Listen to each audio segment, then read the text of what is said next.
Olá pessoal, continuando aqui o nosso estudo sobre interferência, nós vamos ver agora filmes finos. Filme fino consiste numa camada de um material de índice de refração diferente do meio de onde a luz incide.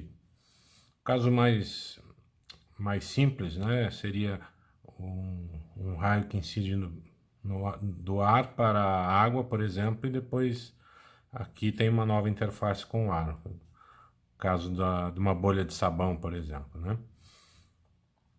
E nesse caso, o que a gente tem aqui? Ó? Tem um raio incidente que vai sofrer uma reflexão, mas ele também será parcialmente refratado. Encontra uma segunda superfície de separação, aqui novamente ele é refratado e refletido, e essa onda refletida, quando chega aqui, parte é refletida e parte é refratada. Esse processo continua indefinidamente, existem infinitas reflexões e refrações. Mas o importante é a gente considerar a superposição aqui destas duas ondas que estão no sentido da onda refletida. Elas vão interferir e essa interferência vai criar condições de interferência construtiva e interferência destrutiva, como a gente conhece, né? E quem vai definir o que vai acontecer é a diferença de fase, né, entre essas duas ondas, ok? Como é que a gente vai calcular essa diferença de fase? Vamos chamar isso aqui de delta, né? A gente aprendeu lá no passado que a diferença de fase é 2π sobre lambda, que é o K, né? Vezes a diferença de caminho. Vou chamar de R2 menos R1 aqui, ok? Nesse caso aqui, vamos considerar, para simplificar, depois a gente pode generalizar, que a incidência é normal. Então, ângulo de incidência zero, ângulo de refração zero, e aí, portanto, a diferença de caminho entre esses dois raios é o dobro da espessura do filme. Ok? Vai ser 2A, então. Então, nós vamos ter a diferença de fase 2π sobre lambda vezes 2A. Isso aqui vai dar um delta, que é 4πA sobre lambda. Ok?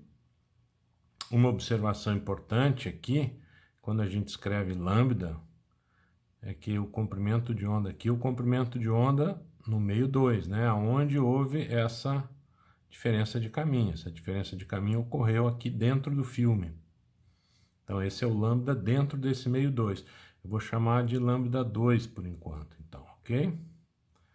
Lambda 2, quer dizer, o comprimento de onda no meio 2. Como você deve lembrar, o comprimento de onda ele depende do índice de refração, né?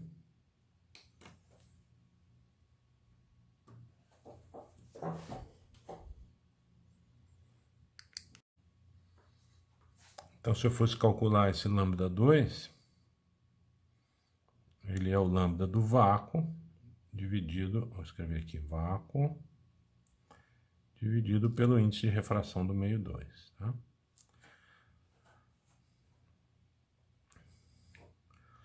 Ok, só que agora tem mais um detalhe importante aqui, que é o seguinte.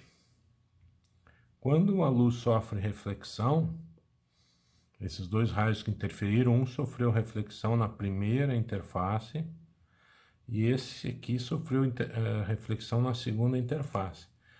E pode ocorrer nessas reflexões inversão de fase, dependendo da relação entre os índices de refração, né?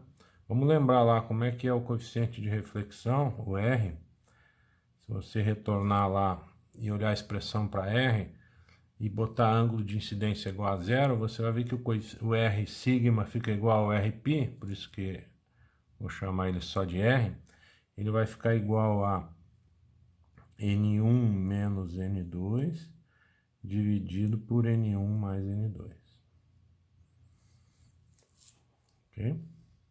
No nosso caso aqui, quem é o N1? N1 é o ar e N2 é um filme, pode ser água com sabão, por exemplo, né? E aí o que vai acontecer? Como N2 é maior do que 1, N1 é 1, N2 é maior do que 1.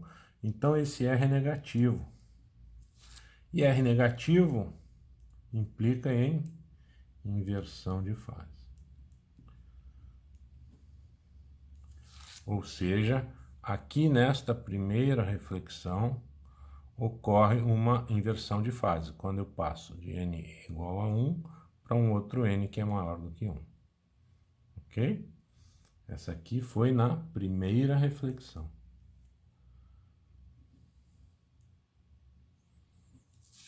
Já na segunda reflexão, observa, quando o raio vem aqui na superfície de baixo e é refletido, ele está indo de um meio de índice maior para um outro meio de índice menor, da água com sabão para o ar. Então, aqui seria N2 menos N3. N2 é maior do que 1, N3 igual a 1, de modo que esse R fica maior do que 0. Ok? R maior que 0, então, na segunda reflexão. Portanto, esse primeiro raio sofreu inversão de fase, e este segundo aqui não sofreu inversão de fase na reflexão. Na transmissão, se você lembrar, nunca há inversão de fase, então a gente não precisa se preocupar com possíveis mudanças de fase por refração. Tá? Então agora, olhando para os dois raios, a gente vê que um sofreu inversão de fase e o outro não. Portanto, existe uma diferença de fase adicional a essa que a gente já calculou, agora devido à reflexão na superfície número 1 ali. Portanto, a diferença de fase total, né, vai ser igual a essa diferença de fase que nós calculamos, 4πA sobre lambda2, mais uma diferença de fase devido à reflexão, esta primeira reflexão. Diferença de fase que implica numa inversão de fase é uma fase de π. Né? Quando você muda a fase por π, o vetor inverte de sentido. Né?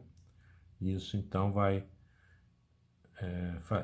representar o efeito da inversão de fase nesta primeira reflexão. Esta aqui é a diferença de fase total.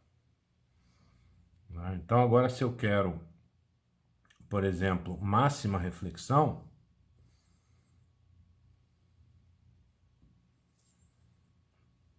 o que eu tenho que fazer? Para ter máxima reflexão, que vou botar aqui embaixo, equivale a mínima transmissão, né?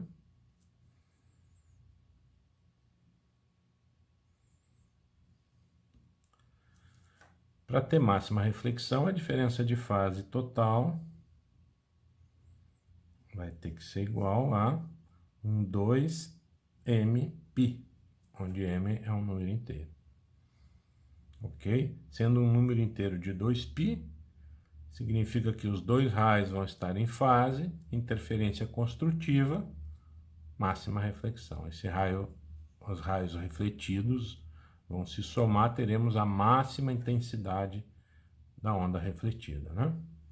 Então, nós vamos ficar juntando esta parte com esta aqui, né? Vai ficar 4πA sobre lambda2 mais π igual,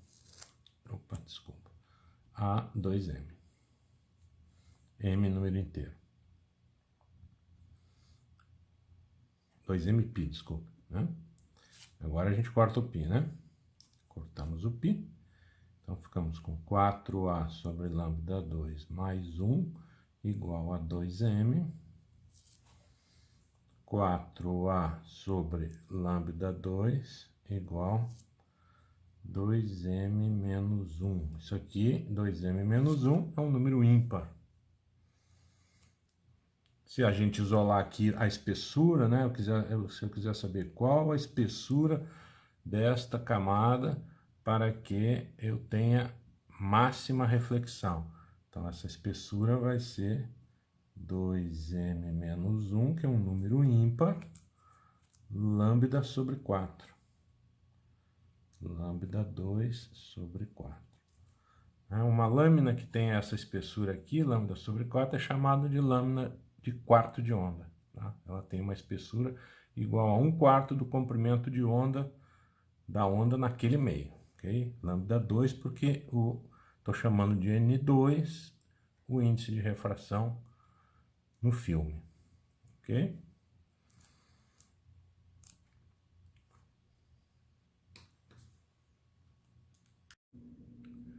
Bom, e se nós quisermos mínima reflexão, a gente fez para máxima, né? Se nós quisermos mínima reflexão,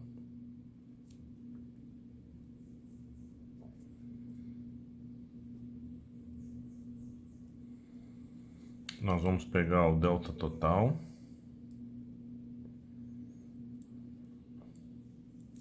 e o delta total tá ali, ó, 4π A sobre lambda 2 mais π, e nós vamos igualar o delta total a um número ímpar de π, né? Para que os vetores estejam em oposição e se cancelem. Diferença de fase tem que ser um número ímpar de π. Então vai ser um 2m mais 1π. Ok?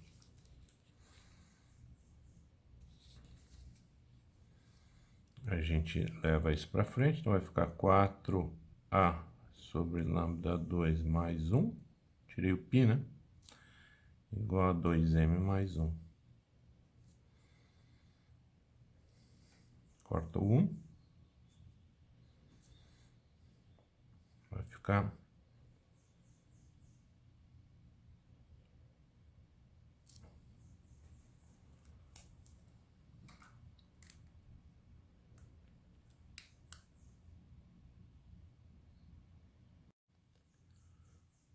Vai ficar então A igual a m lambda 2 sobre 2.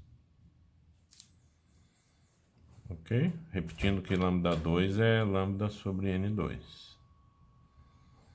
Então aqui é a condição para mínima interferência. A menor espessura é meia onda. A igual a lambda 2 sobre 2.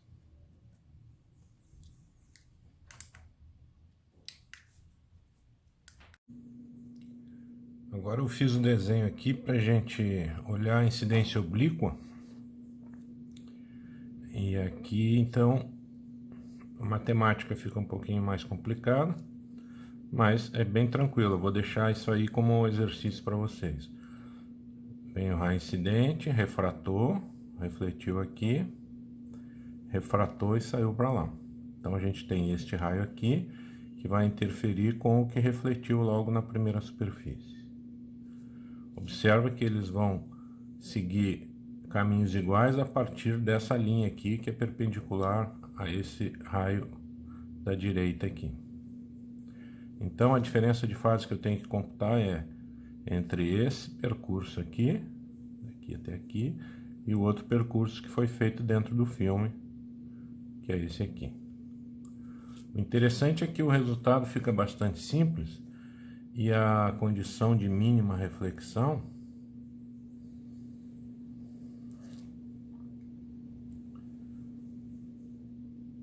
ela é a anterior, era A igual m lambda 2 sobre 2, e o que acontece agora é que aparece aqui no denominador o cosseno do ângulo de refração, cosseno de θ2, ok?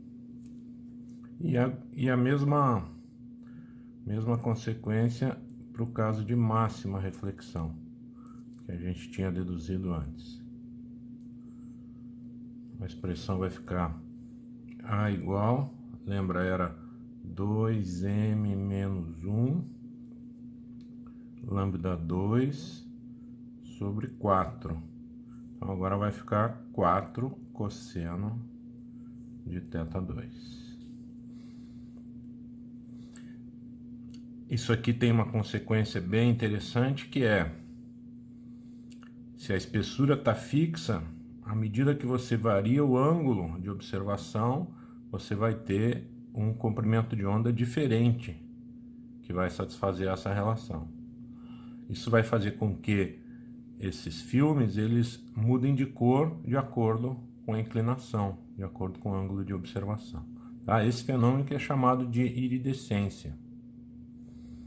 Se você olhar as asas de um beija-flor, por exemplo, eles apresentam essa propriedade. Se você for ali na pista Cláudio Coutinho, você vai ver que, se tiver um pouco de sorte, vai encontrar uma borboleta lá que é chamada de borboleta morfo, que tem uma asa azul muito intenso, um azul muito intenso, e que apresenta essa propriedade de iridescência. Você, conforme o ângulo que você está olhando para essa asa da borboleta, ele apresenta uma cor diferente. E isso é uma propriedade de filme fino na asa da borboleta. O tecido ele é feito em várias camadas e aí adquire essa propriedade de reflexão de filme fino. Se você olhar o pigmento da asa, ele é um pigmento castanho, ele não tem nenhuma cor mais interessante. A cor ela é produzida pela interferência da luz. Os biólogos chamam isso de cor estrutural. É uma cor que é consequência da estrutura das células da borboleta. Não é uma cor devido ao pigmento, né? Então isso é uma coisa muito interessante. Esse azul muito bonito, ele vem da propriedade de interferência em filme fino. Ok?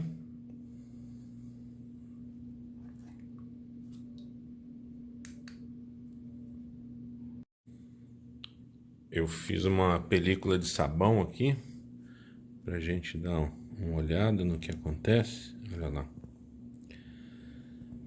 A gente vê um padrão colorido, né? E aí cada cor, né, vai representar uma certa profundidade. Ou seja, a linha de uma dada cor é uma curva de nível na espessura do filme de sabão, né? E como o fluido se movimenta, né? Então a gente vê esse bailado aí das cores, né? Tá? O barbante que eu coloquei em volta ali do arame é para manter uma estabilidade maior da película, para ela resistir mais tempo, né? A gente vê que depois de um certo tempo acontece uma coisa interessante, que você pode ver aí, que o reflexo praticamente desaparece. Ou seja, o que aconteceu? O que aconteceu que para todas as cores nós estamos tendo baixa reflexão, mínima reflexão. O que será que aconteceu?